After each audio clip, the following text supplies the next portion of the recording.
filters down through the soil into a perforated pipe that then releases stormwater slowly into Wallow Creek. That has slowed down the storm flow going into the creek, but it's also releasing much cleaner water.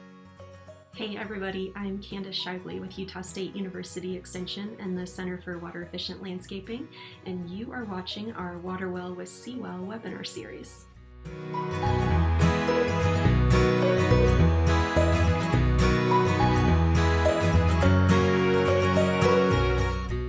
Hello everyone, I'm Heather Venhaus from Austin, Texas, and happy to be here with you today. So what we're going to talk about today is regenerative design. And regenerative design focuses on building natural capital by protecting and restoring ecosystem services. A quick brief, what are ecosystem services? These are the goods and services provided by ecosystems that basically allow us to live on Earth. They sustain and they fulfill our human life. Several decades ago, economists started placing a monetary value on ecosystem services so that we could understand how important they are and why we should strive to protect and restore them in our natural ecosystems. And this is a little different than talking about standard green building, because in standard green building, you're typically talking about less energy use, less carbon emissions, less water use, so on and so forth. We're talking about rebuilding natural capital here. And so ecosystem services can be broken up into many different categories. And it can be everything from cleaning water, to pollination, to storing carbon, to cleaning air. There's also human health and well-being components, whether it be recreation or mental respite, habitat, biodiversity, soil formation, all of these things. Today, we're going to focus on a really important one, which is water. And so this is moving forward with a premise, and this is a part of what the Sustainable Sites Initiative was built around, is that every project can and should protect and restore ecosystem service benefits. Now, we know that all of the ecosystem service benefits aren't going to be the same for each project. It depends upon where the project is located, and it also depends upon the built environment that it may be in. Different projects may also choose to focus on ecosystem services that are important specifically to that owner, or maybe to the region or to that individual project. So naturally, plants are essential to the provision of ecosystem services. And as a rule of thumb, a site's vegetative biomass indicates the productivity, with more plant layers increasing and typically providing greater ecosystem service benefits. So when you hear something like that, you say, okay, fine, but that takes water to get those plants to grow. And so think, okay, well, we can pour more water on it, but it's important to remember the connection and the nexus between water and energy. By the time we treat and transport potable water, we're releasing a tremendous amount of carbon into the air. And so with that, my projects, we try to walk away with minimizing potable use after plant establishment, because again, going back to just adding more potable water to increase the amount of ecosystem services for the plant layers doesn't help us with the other part of the equation, which is energy and carbon. And so how can we minimize water use after plant establishment? And one way to do that is use green infrastructure. So green infrastructure is, it can include many different things that want to restore, replicate the ecological systems to create human benefits. What we're going to focus on today is the bioretention piece. So this is a cross-section of what bioretention is. Bioretention is capturing stormwater. Stormwater runoff comes from two places, primarily from impervious surfaces off roofs, roads, any sort of, whether it be a driveway or a parking lot. And it also runs off of natural landscapes, vegetated areas, but to a much smaller extent. So what bioretention is focusing on is this idea that you capture the stormwater on site, You filter it through plants and soils. This is increasing the water quality, it's dropping pollutants. And then you're also getting benefits of reducing the downstream flooding, you're improving the water quality, and you're providing groundwater recharge. So, what we're going to do for the rest of this presentation is talk specifically about this particular strategy for minimizing water use and fulfilling all of these other ecosystem service benefits in a built environment. Now, just a little wonky background. In order to know whether or not your site is a good fit for biofiltration, you need to understand your soils. And so, mapping out the soils by their hydrologic soil type, they're typically classified A, B, C, and D. A and B are perfect for biofiltration. When you get to C and D soils, then you're typically looking at systems that require underdrains. So you may be getting some of the filtration and the reduced downstream flooding, but not as much of the groundwater recharge because of the soil profiles there having lower infiltration rates. All right, so let's jump in. This is one of my projects, the University of Texas at El Paso. The landscape architect was Tanaik Landscape Architects, and they are masters at integrating green infrastructure stormwater management into a site design so that it becomes part of the beauty. And so this project was part of a bicentennial celebration for the University of Texas at El Paso. And it's special to me for many reasons. For those of you that are not familiar with Utep, it is on the border with Mexico. So you're seeing I-10 there. It is in the Chihuahuan Desert. They get around 10 inches of rain a year. They typically get them in a monsoon season, and it has a huge population of 2.7 million. And that 2.7 million is, of course, crossing over this community of El Paso and Mexico that work together, really.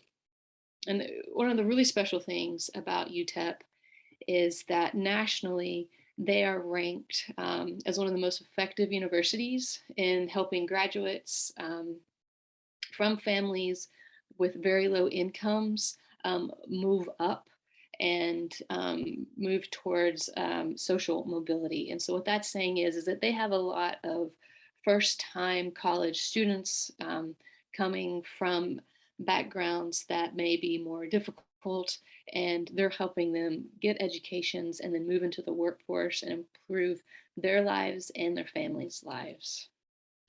So at the beginning of the project, the site looked like this. There was, sloped topography. The middle of the campus basically had become automobile centric. ADA access was difficult.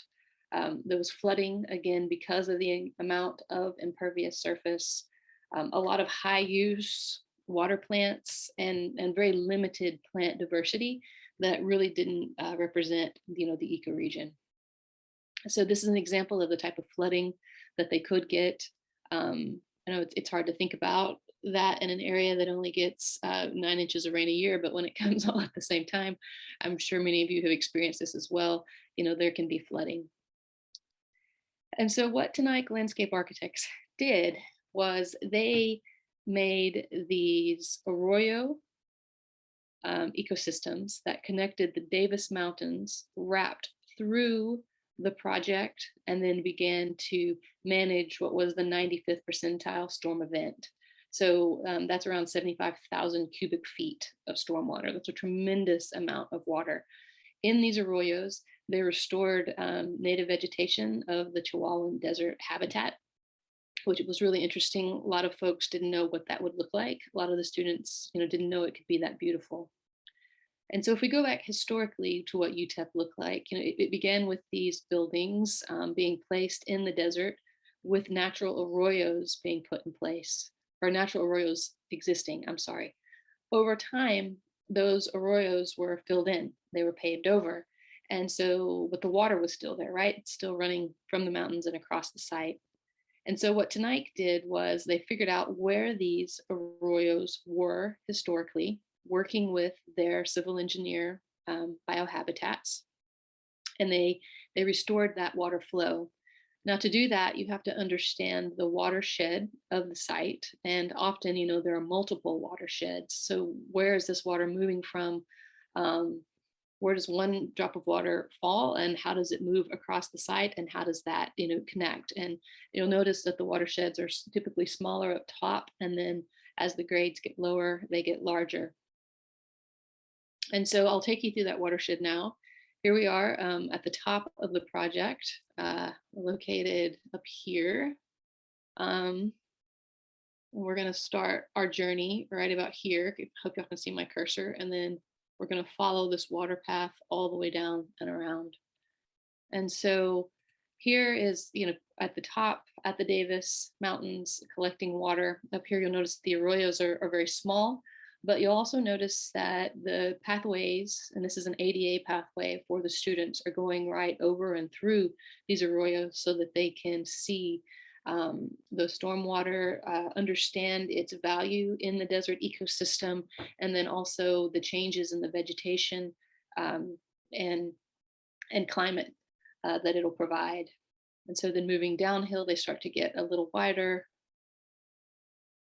Here you see it continuing to grow.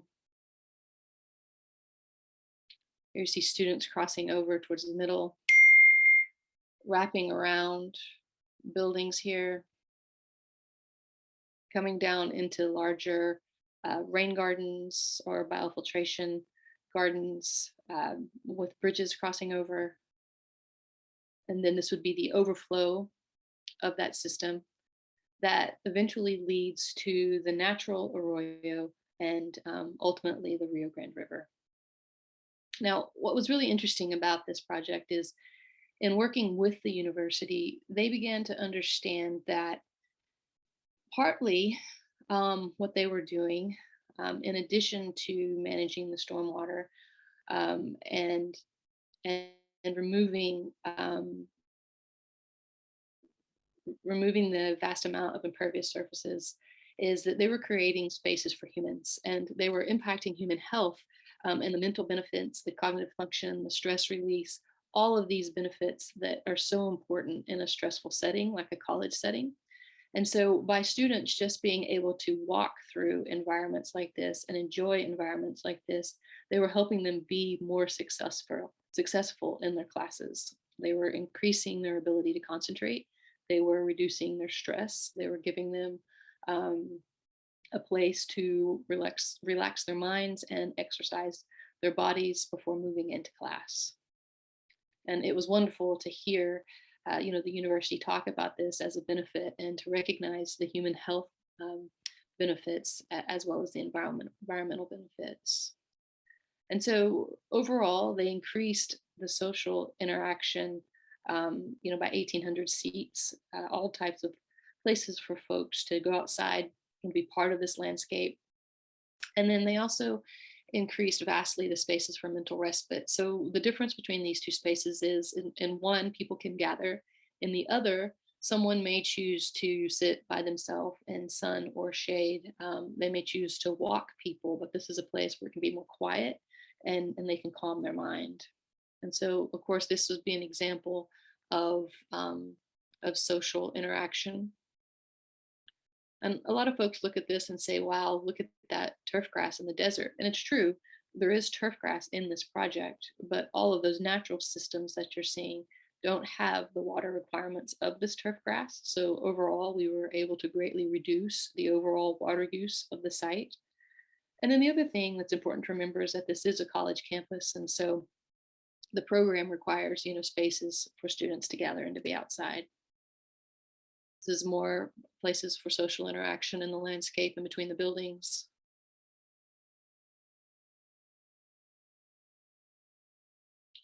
So overall, we increased the vegetated area by 60%, and increased what's called in sites the native plant score by 50%. And so the reason that plant score is lower is because this is an area plant score, and of course that turf grass is not native.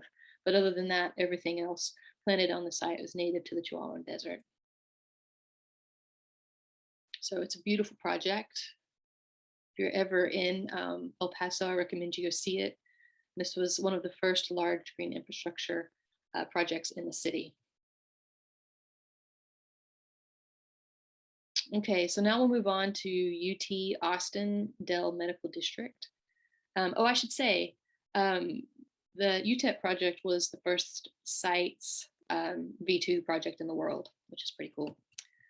UT Austin Medical District was the first site's gold project in Texas. This is located on the UT campus in or near downtown Austin. They basically decided to put a medical school, a teaching hospital and medical school into the existing campus. And what you'll notice running through the middle of this is Waller Creek.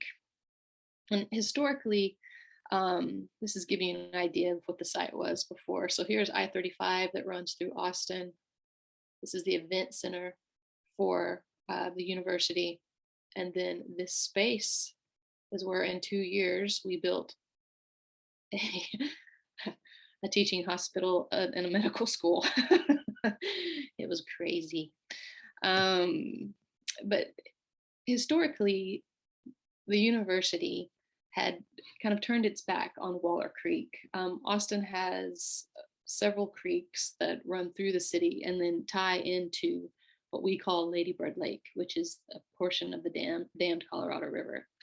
And these urban creeks, can often be used as drainage ways, and the value of them not really understood. And so the city of Austin has very stringent stormwater management requirements. And they even call the department that looks at our stormwater management a watershed department, because they're looking at the health of the entire watershed, and then different watersheds have different requirements. But because the University of Texas is a state facility, they do not have to follow the city of Austin stormwater requirements or heritage trees requirements or other things. And so for the university to volunteer to do this by being a sites project is pretty amazing. And so what you're seeing is like many other urban waterways that become neglected and that people kind of forget that they're there. It became overrun with invasive species. And so that's what the red trees represent. And so one of the first things that we did was remove the invasive species from this creek. That was a 2-year project. And then deal with some erosion control measures, and then revegetate with native vegetation. And so now, whereas before you wouldn't have been able to see through that creek, and there were actually some safety issues on campus in areas, with a profile where you can't see through it like that. Now you can see down to the creek, through to the water, and then you have the native ecosystem on either side.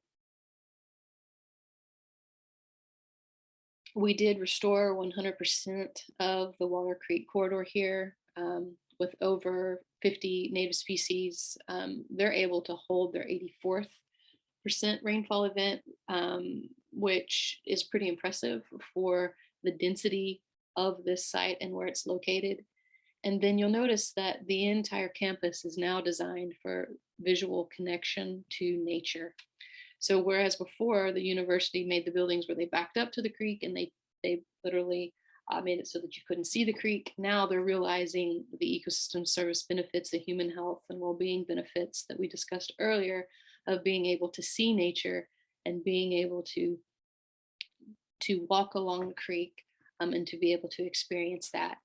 And so this not only helps, the students in their stressful load, but also the patients and the families of folks in the hospital. And so the biofiltration units look like this. On the left, you're seeing this is what's an urban biofiltration pond. It's lined in concrete because it's deeper than others. And then this is our native palm, sable minor that's in that. And so this biofiltration unit will hold water for around 72 hours. And then after 72 hours, it filters down through the soil into a perforated pipe that then releases stormwater slowly into Waller Creek. So again, that has slowed down the storm flow going into the creek, but it's also releasing much cleaner water. So this water that's going into this biofiltration system is coming off of the roof deck of the parking garage. So you can imagine the particulates that it's picking up from the automobiles, whether it be heavy metals, oils, or gases, those things that are then being collected and broken down by the soils and vegetation. You can see here that those biofiltration systems can be very close to the building. They're typically want them about 10 feet, at least 10 feet off of the building. And here you see it tucked in where stormwater from the hospital is going into this biofiltration, sits for 72 hours, again, moves through the soils very slowly, gets in the vegetation very slowly, gets cleaned, and then is slowly shifted out towards the creek. This is a teaching part of the hospital. And what you're seeing is some art here by the university. And then along the edge, biofiltration was tucked in to the edge of this oak grove. And so you'll notice that it is on the edge of the canopy because there's a lot more water coming to this site. And so we don't want to, flood and drown those oaks. And then this is a picture right after it was newly established, but now you would see, a sea of grasses. And again, the water stays in there for a short amount of time and then moves through the profile and out of the site. And lastly, well, the city of Austin receives around 36 to 38 inches of rain on a typical year. And now we'll jump down to Houston. Houston is closer to 60 inches of rain. And, they get hurricanes from the Gulf. And this is a project called Midtown Park. Midtown is in downtown Houston. It is a very old section of Houston that's being rebuilt and revitalized. The park is basically an extensive, well, I should say basically it's an intensive green roof, meaning that there is this structure here, and then there's a parking garage underneath that all of the park sits on top of. And the reason this exists is so that all of the apartments, condos, shops, businesses that run along the edges can then utilize this, as their backyard. And so here you're seeing a parking garage under that park. And we worked with the soil depths, the selection of vegetation that could live in the various soil depths. And then you'll also notice that we're managing stormwater above this structure. And so the stormwater is collected in multiple places. There are trench drains and inlets that take it in off of the lawns and off of the buildings. It runs through bioswales and then into underground cisterns that then pipe it back up through the bayou where it circles back around.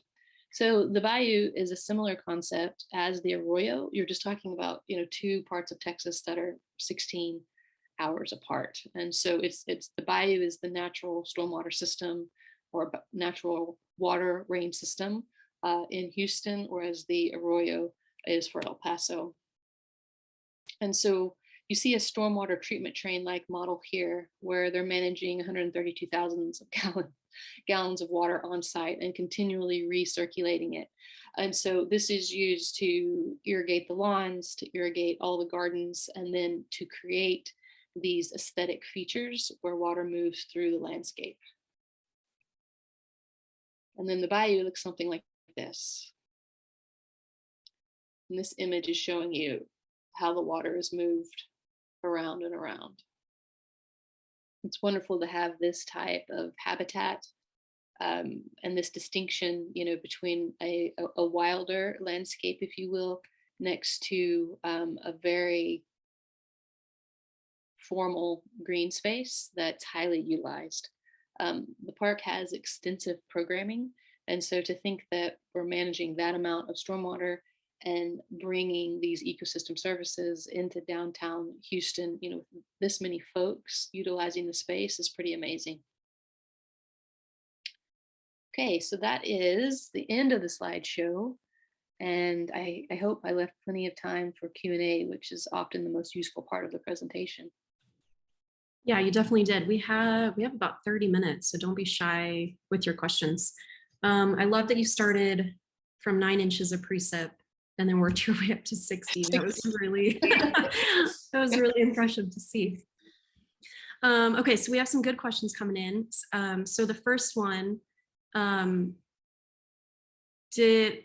not sure what site they're talking about, but maybe just in general, do you guys tend to bring materials like rocks into the site, or do you try to use what's there?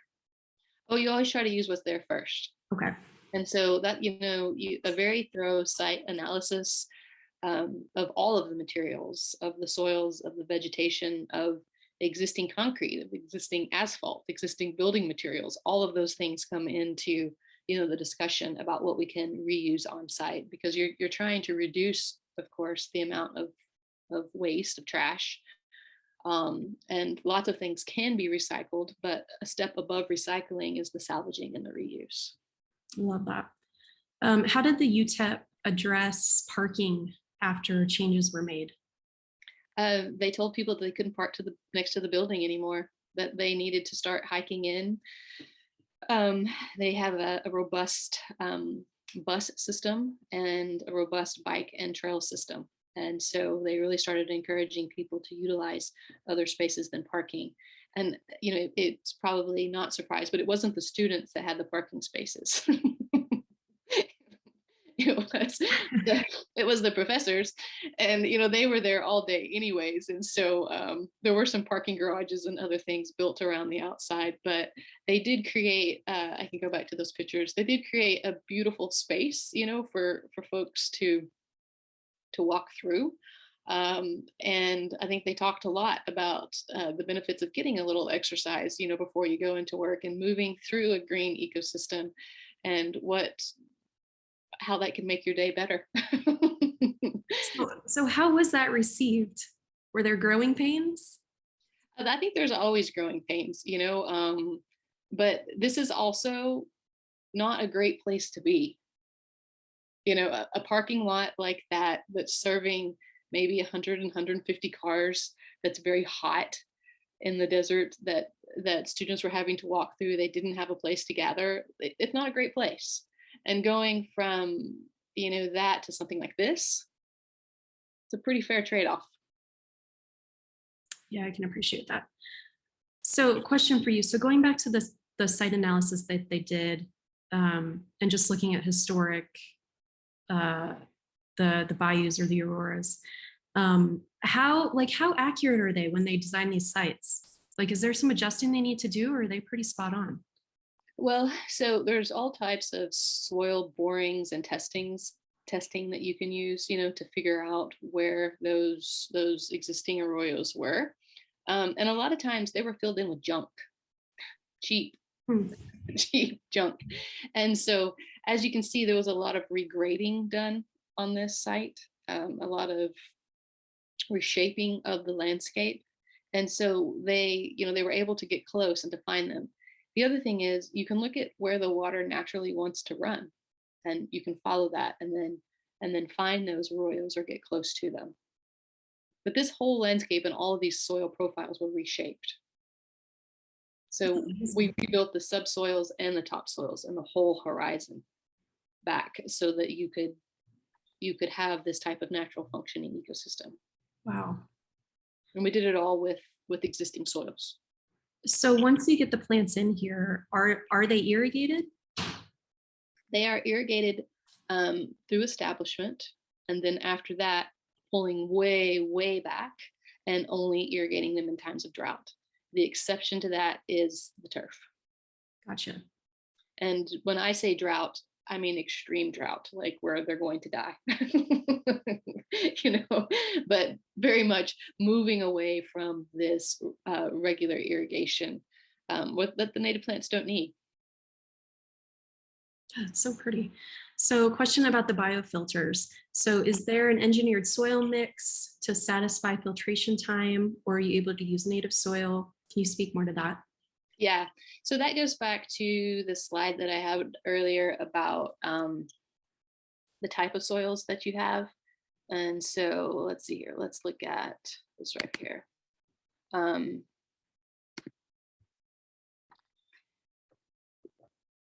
So soil surveys and soil maps classify the hydrologic soil type. If a site naturally has soils that are classified as an A or B, then they typically do not need special media. Now, if you are getting into a place that has C or D, or has some sort of clay underlying, or some sort of other surface that is preventing the water from moving through the landscape, then you can get into special biofiltration media. The biofiltration media will have more storage capacity sometimes than the native soils, and so that would be a reason to switch them out. But there's also a cost with that, and so where we can use the native soils, we do. Gotcha. And is this the same scenario when you do the forgive me, the filtration areas that actually eventually drained and led back into the pond within that 72 hours, or not the pond, but the river? Yeah, it's the same thing. Okay. And so it's using the existing soil and then compost, like you're showing here. This particular detail has what they call a gravel reservoir that holds even more water, and then pipe that is, you see when the water gets to a certain level, it goes into the storm overflow and then off the site. So there's a really good question about mosquitoes. Mm-hmm. Are there issues with mosquitoes in the 72 hours of water? There should not be issues with mosquitoes, because 72 hours isn't long enough for the mosquito life cycle. You need 7 days for that. And so these are not holding water long enough, to encourage mosquitoes. Gotcha. So there's a question from Drew, who runs an MS4 for the University of Utah. And he's asking, what universities would you recommend we try to look at that have done a good job with this? So I believe that the University of Wisconsin-Milwaukee actually has a stormwater management plan where they used green infrastructure for their whole site. The University of Texas at Austin is moving towards this. Let me think of some others. Arizona State University has several large projects that use green infrastructure. University of Texas at El Paso, of course, I just showed you that huge green infrastructure system. Those would be several good examples. Is this relatively new technology to manage stormwater? That's a good question. I don't think it's relatively new. I mean, it's been used now for over 2 decades. The U.S. EPA has done a tremendous amount of work in this type of stormwater management, and cities that had combined sewer overflows, like Portland, like New York, were like Seattle, were some of the first ones to adopt it, because they were getting they were releasing sewer into their waterways, and so they had to find a way. The stormwater was causing that overflow. And so they had to remove the stormwater from their infrastructure systems. And so they were really the first to begin adopting this type of green infrastructure. It's much cheaper to put this green infrastructure in than to increase the size of the gray infrastructure, which is the typical engineer stormwater pipes that manage the water. That can be a very expensive system. And so I don't consider this new. However, I will tell you that there are still some civil engineering schools and civil engineers out there that this is new. And so if you're interested in green infrastructure, finding someone who is familiar with this type of bioretention and stormwater management is strongly recommended. Great, thank you for that. How do you envision this working on a citywide scale? Oh, I think it would work. It already works great. I mean, look at Portland, look at Seattle, New York, Pittsburgh, Philadelphia has a huge green infrastructure system. All of these cities, again, that are older, that have, like I said, combined sewer overflows, have a huge incentive to use this, and they're using it on a citywide scale. It also works, very well in areas that receive, like, I showed it everywhere from ecosystems that receive 9 inches of rain all the way up to 60. But the difference is that you're looking at stormwater management at a site scale, at every project location. How do they manage the stormwater on their site? And how do they encourage all of those benefits, reducing the downstream flooding, increasing the water quality, providing groundwater recharge? And so this micromanagement then, builds up to much larger management.